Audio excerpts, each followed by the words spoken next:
Hai, selamat datang di Sedang Viral bersama saya Gracia Bern. Teman-teman, semenjak diangkat ke layar lebar, kasus Vina Cirebon ini kembali ramai diperbincangkan. Kasus Vina ini merupakan pembunuhan sadis yang dilakukan oleh sekelompok anggota geng motor terhadap sepasang kekasih di tahun 2016 dan sempat viral pada masanya. Nah, baru-baru ini Polda Jabar mengeluarkan DPO setelah hampir 8 tahun kejadian. Kita akan langsung membahasnya bersama dengan Beni Mamoto, Ketua Harian Kompolnas. Selamat siang, Pak Beni. Apa kabar? Sehat, Pak? Oh, selamat siang, sehat. Ya, Pak Beni, langsung saja, Pak. Ini sudah 8 tahun kurang lebih kasus Vina Cirebon ini dan baru-baru ini polisi mengeluarkan 3 DPO. Pak, apa yang menjadi kesulitan kasus ini? Sulit untuk diungkap nih, 3 orang ini, Pak. Ya, yang pertama perlu kami sampaikan bahwa kami dari Kompolnas banyak juga menerima aduan, keluhan, khususnya dari pihak keluarga ya. Ada beberapa kasus pembunuhan, seperti pembunuhan pelajar di Bogor dan sebagainya. Itu orang tuanya seperti sudah hopeless. Akhirnya kami dari Kompolnas turun untuk meminta gelar perkara untuk melihat sejauh mana penanganannya. Nah, dalam beberapa kasus yang sudah lama seperti ini, penyidik itu sudah estafet. Yang menangani pertama sudah pindah kemana, diwariskan ke berikutnya, berikutnya bisa sampai 4-5 tangan. Ini menjadi masalah tersendiri. Yang kedua, kuncinya adalah penanganan tempat kejadian perkara. Kita semua tahu bahwa kasus ini semula dikira hanya kecelakaan biasa, tapi kemudian dirilis bahwa itu bukan kecelakaan biasa, tetapi pembunuhan bahkan diikuti dengan perkosaan. Berarti ini kan ada 2 TKP. TKP kejadian laka lantasnya ketika sepasang ini melintas, kemudian dilempar batu oleh geng motor ini, jatuh, kemudian dibawa ke lapangan, di sana diperkosa, dan ada 2 TKP. Pertanyaan yang muncul adalah sejauh mana penanganan TKP dilakukan? Sudah optimal atau belum? Tidak hanya masalah sidik jari, DNA. DNA ini menjadi penting sekali. DNA, CCTV adakah, saksi adakah? Ini semualah yang akan menjadi bagian penting dalam pengungkapan. Ketika CCTV nggak ada, sudah satu hilang. Ketika saksi mata nggak ada, sudah saksi kelemahan berikutnya. Sehingga bergantung pengakuan dari pelaku yang lain, yang 8 orang, kemudian didukung dengan tadi, adakah pemeriksaan DNA, sidik jari, dan dari barang bukti yang ada di TKP maupun yang ada di tangan pelaku. Ini perlu dievaluasi. Oleh sebab itu, kami menyarankan untuk dilakukan semacam audit investigasi bagaimana penanganan oleh tim penyidik pertama, kedua, ketiga, dan keempat. Ini kami lakukan ketika kami supervisi kasus non pelajar di Bogor. Itu langsung dikumpulkan penyidiknya, ditanya penyidik pertama bagaimana, barang buktinya di mana, dan sebagainya. Kasus-kasus yang sudah lama seperti ini memang menghadapi banyak kesulitan. Karena tadi ketergantungan bukti dan sebagainya. Contoh yang di Bogor, ternyata tidak diambil DNA-nya. Padahal pelaku memeluk si siswa ini ketika menusuk badannya itu, badannya bersentuhan. Padahal kalau diperiksa DNA-nya pasti ada DNA pelaku, ada di tubuh korban. Itu salah satu temuannya. Nah, kemudian yang berikutnya, pendalaman terhadap terpidana yang sekarang sudah ada di lapas. Ini penting sekali. Pendekatan perlu dilakukan. Karena geng motor itu di antara mereka. Boleh tahu soal sebutan nama. Jadi ini kan sekarang ribut dipermasalahkan kenapa DPO baru sekarang. DPO itu memang biasanya sudah menyertakan foto identitas pelaku. Jadi tidak hanya ciri-ciri, tapi foto sehingga publik bisa mengenali. Ketika tidak ada fotonya, publik akan sulit untuk ikut membantu mengenali si pelaku itu. Nah, kalau kami mendengar dari rilis dari Kombes Surawan menyatakan bahwa memang DPO sudah dibikin dari dulu. Mungkin karena belum ada foto, maka dianggap belum menyebarkan DPO. Ini salah satu catatannya. Nah, kemudian pendekatan kepada para pelaku yang lain ini sangat-sangat penting. Karena mereka lah yang tahu proses mabuknya gimana, siapa saja yang bergabung, siapa saja, meskipun dalam kondisi tidak sadar penuh ya karena mabuk, tapi setidaknya mereka bisa menceritakan. Pertanyaannya adalah, mungkinkah ada tekanan? Mungkinkah ada ancaman dari para pelaku yang tiga ini? Atau mungkin di belakang tiga orang ini ya ada pihak yang bisa menekan. Sehingga para napi ini kemudian diem, tidak mau menceritakan. Padahal kunci pembuka juga ada di sana. Jadi perlu pendekatan khusus kepada para napi yang merupakan pelaku ini, termasuk yang anak di bawah umur yang kena hukuman 8 tahun. Nah, napi yang kena seumur hidup ini kalau didekati betul kan mereka pasti merasa kenapa saya harus nanggung sendiri, padahal yang melakukan bersama-sama. Nah, berikutnya adalah partisipasi publik.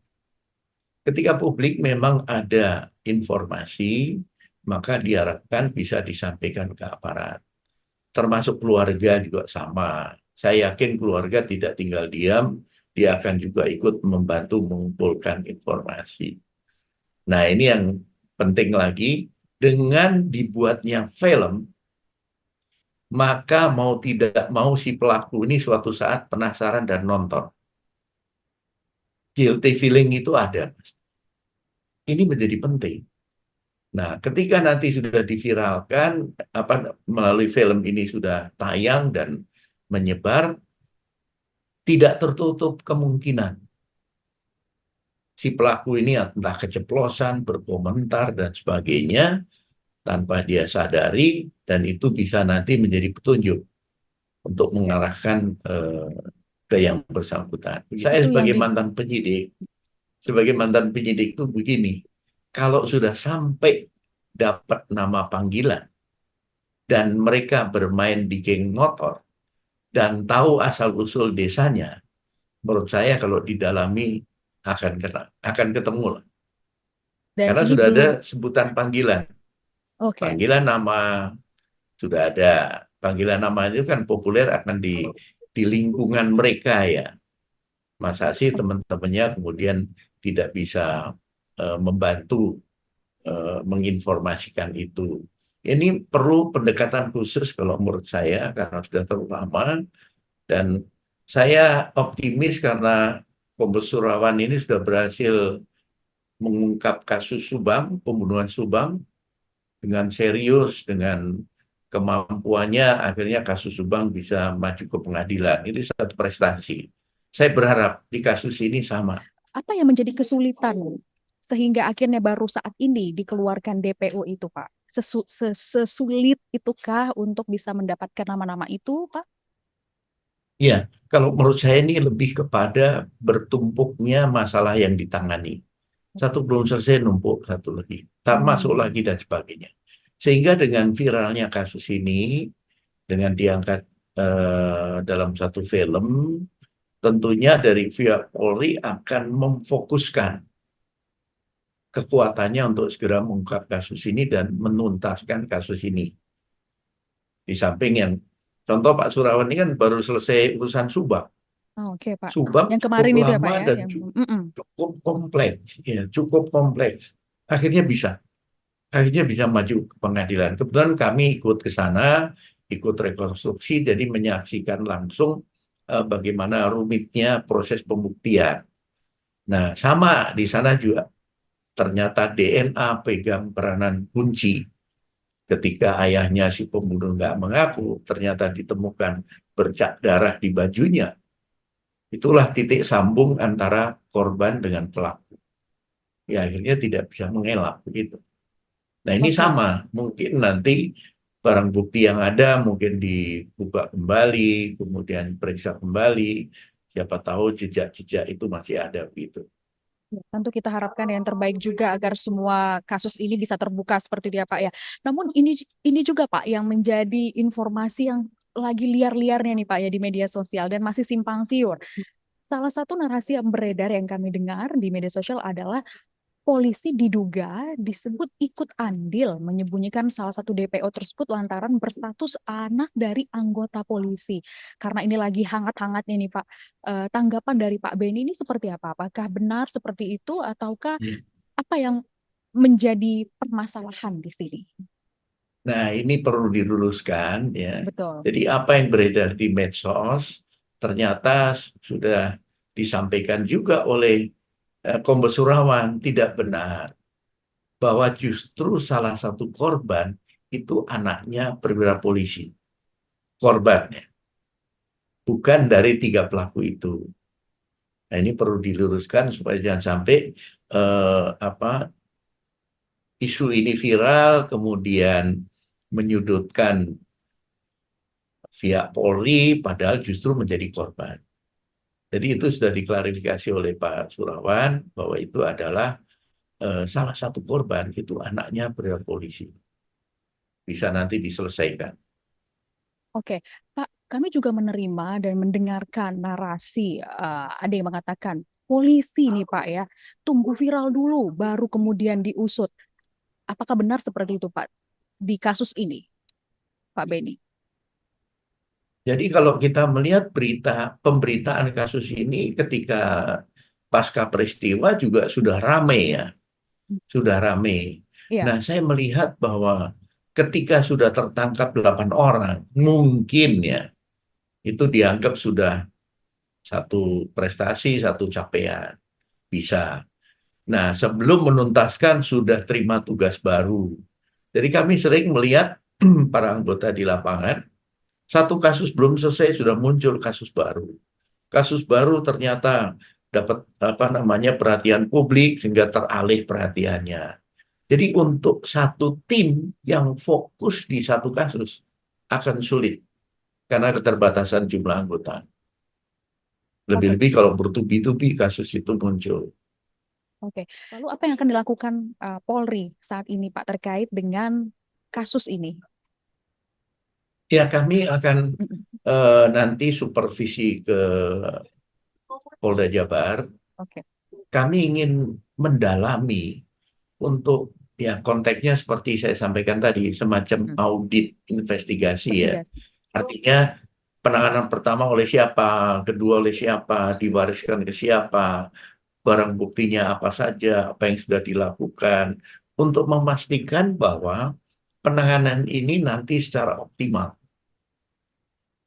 Kemudian tadi penekanan beberapa hal misalkan menyangkut masalah pendekatan kepada para narapidana ini penting sekali karena mereka lah yang berteman dengan pelaku dan mereka Oke, lah yang bisa mengungkap nanti untuk informasi kenapa si ini asalnya dari desa ini.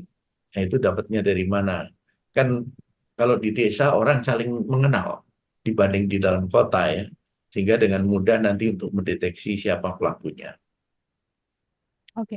Baik, terima kasih Pak Beni sudah dapat poinnya. Terima kasih sudah bergabung bersama dengan Liputan 6 SCTV. Tentu kita harapkan yang terbaik agar kasus ini bisa terungkap begitu dan 3 DPO tadi bisa segera ditemukan. Saya Gracia Ben, terima kasih sudah menyaksikan Sedang Viral. Sampai jumpa. Pak Beni, terima kasih ya Pak. Terima kasih.